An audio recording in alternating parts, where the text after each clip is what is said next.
ಬಾಬಾ ಸಾಹೇಬ್ ಅಂಬೇಡ್ಕರ್ ಕಿ ಬಾಬಾ ಸಾಹೇಬ್ ಅಂಬೇಡ್ಕರ್ ಕಿ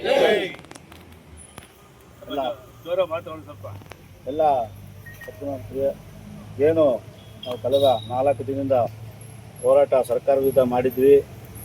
ಆ ಸರ್ಕಾರ 5ನೇ ದಿನಕ್ಕೂ ಕೂಡ ಮಾಡಬೇಕಂತ ನಾವು ಪ್ರಯತ್ನ ಮಾಡಬೇಕಂತ ಇದ್ದು, ಕಳೆದ ರಾತ್ರಿ 11:30ಗೆ ಸರ್ಕಾರ ನಮ್ಮ ಬೇಡಿಕೆಗಳನ್ನು ಈಡೇರಿಸಿದೆ.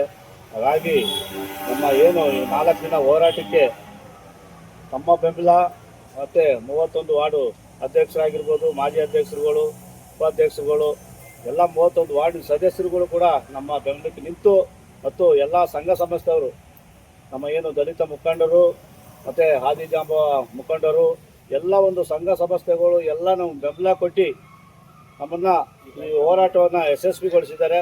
ಹಾಗಾಗಿ ಎಲ್ಲ ಅವರ ನಮ್ಮ ನೌಕರ ಇಡೀ ರಾಜ್ಯದಂತೆ ಪೌರ ಕಾರ್ಮಿಕರು ಏನಿದೆಯೋ ಎಲ್ಲ ಯಾರ್ಯಾರು ಬೆಂಬಲಿಸಿದ್ದಾರೆ ಅವ್ರಿಗೆ ನಾವೆಲ್ಲ ಕೂಡ ಒಂದು ಗೌರವ ಸಲ್ಲಿಸಿ ಒಂದು ಥ್ಯಾಂಕ್ಸನ್ನು ಹೇಳ್ತೀವಿ, ಒಂದು ಧನ್ಯವಾದಗಳನ್ನ ತಿಳಿಸ್ತೀವಿ. ಹಾಗಾಗಿ ನಮ್ಮ ಏನು ಈ ಪೌರ ಕಾರ್ಮಿಕ ಜನಾಂಗಕ್ಕೆ ಎಲ್ಲ ಸಪೋರ್ಟ್ ಮಾಡಿ ಒಂದು ಗೌರವವನ್ನು ಸಲ್ಲಿಸಿದ್ದಾರೆ. ಎಲ್ಲರಿಗೂ ಕೂಡ ನಾವು ಗೌರವ ಸಲ್ಲಿಸ್ತೀವಿ. ಇವತ್ತೇನು 4 ದಿನದಿಂದ ನಮ್ಮ ಊರು ಗಲೀಜಾಗಿದೆ, ಆ ಗಲೀಜನ್ನ ತಿರ್ಗಾ ನಾವು ಕೆಲಸ ಮಾಡಿ ತೆಗಿಸ್ಬೇಕನ್ನೋ ಒಂದು ಆಸೆ ಇದೆ. ನಮ್ಮ ಊರನ್ನ ಯಾವತ್ತೂ ಸ್ವಚ್ಛ ಮಾಡಬೇಕು, ಸ್ವಚ್ಛತೆ ಕಾಪಾಡಬೇಕಂತ ನಮ್ಮ ಆಸೆ ಇದೆ. ಹಾಗಾಗಿ ಎಲ್ಲರಿಗೂ ಕೂಡ ಏನು ನಮ್ಮ ಈ ಸಂಘಟನೆಗೆ ಒಂದು ಹೋರಾಟಕ್ಕೆ ಎಲ್ಲ ಸಪೋರ್ಟ್ ಮಾಡಿದ್ದೀವಿ. ಎಲ್ಲರಿಗೂ ಕೂಡ ನಮ್ಮ ಪೌರ ಕಾರ್ಮಿಕರು ಪರವಾಗಿ ನಾನು ಎಲ್ಲರಿಗೂ ನಮಸ್ಕರಿಸ್ತೀನಿ.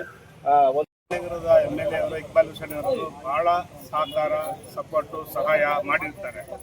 ಅವರು ಇಲ್ಲಿ ಬರದೇ ಹೋದ್ರೂ ವಿಧಾನಸೌಧದಲ್ಲಿ ನಮ್ಮ ಪರ ಮಾತಾಡಿ, ಅಲ್ಲಿ ಸಂಬಂಧಪಟ್ಟಿದ್ದಂಥ ಮಿನಿಸ್ಟ್ರುಗಳ ಹತ್ರ, ಸಂಬಂಧಪಟ್ಟಿದ್ದಂಥ ಆಫೀಸರ್ಗಳ ಹತ್ರ ಮಾತಾಡಿ ನಮ್ಮ ಒಂದು ಈ ಏನು ಒಂದು ಬೇಡಿಕೆಗಳಿದೆಯೋ ಅದಕ್ಕೆಲ್ಲ ಅವರು ಸಹಕಾರ, ಸಹಾಯ ಎಲ್ಲ ಮಾಡಿದ್ದಾರೆ.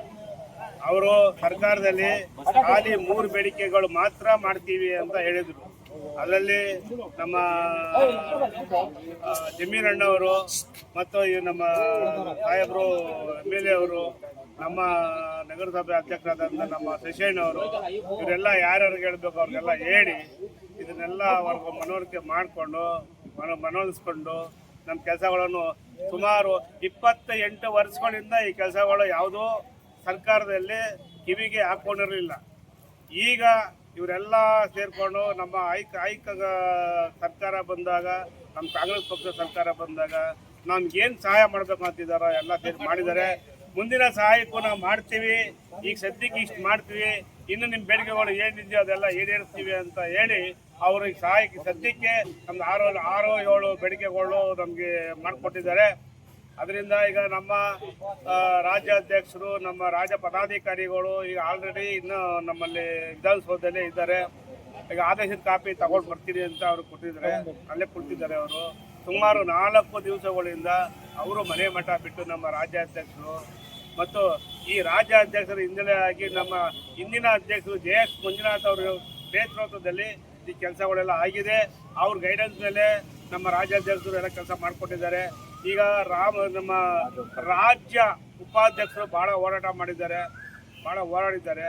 ಎಲ್ಲ ಕಡೆನೂ ನಮಗೆ ಈ ಸಂಘ ಸಂಸ್ಥೆಯಿಂದ ನಾವು ಸ್ಟ್ರೈಕ್ ಮಾಡಿ ನಾವು ಸರ್ಕಾರಕ್ಕೆ ಮನೆ ಒಲಿಸ್ಕೊಂಡು ನಮ್ಮ ಕೆಲಸಗಳು ಮಾಡಿಕೊಡಿ ಅಂತ ಕಾಡಿಬೇಡಿ ನಾವೆಲ್ಲ ಇದು ಮಾಡ್ಕೊಂಡಿರೋದ್ರಿಂದ ಒಂದು 6 ಬೇಡಿಕೆಗಳು ನಮಗೆ ಮಾಡಿಕೊಟ್ಟಿದ್ದಾರೆ.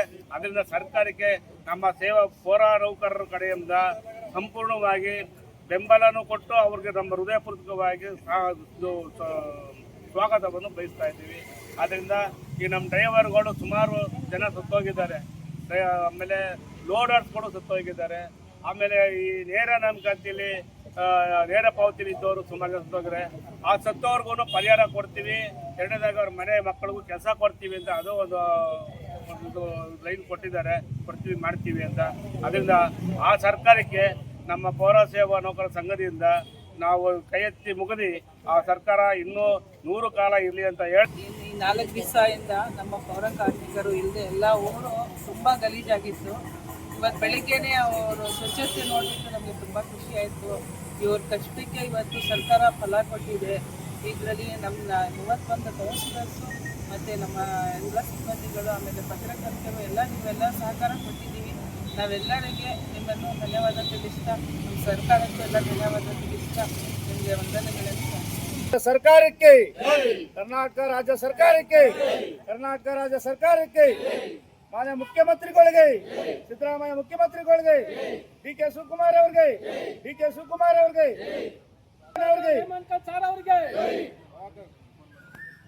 ನಮ್ಮ ರಾಜ್ಯ ಉಪಾಧ್ಯಕ್ಷರು ನಾಗರಾಜ್ ಅವರಿಗೆ, ಭೈರತಿ ಬಸವರಾಜ್ ಸರ್ ಅವರಿಗೆ, ನಗರಾಭಿವೃದ್ಧಿ ಸಚಿವರಾದ ಭೈರತಿ ಬಸವರಾಜ್ ಸರ್ ಅವರಿಗೆ, ನಗರಸಭೆ ಅಧ್ಯಕ್ಷರಾದ ಶಶಿಯಣ್ಣ ಅವರಿಗೆ, ನಮ್ಮ ನಗರಸಭೆ ಅಧ್ಯಕ್ಷರಾದ ಶಶಿಯಣ್ಣ ಅವರಿಗೆ, ನಮ್ಮ ಉಪಾಧ್ಯಕ್ಷರಿಗೆ,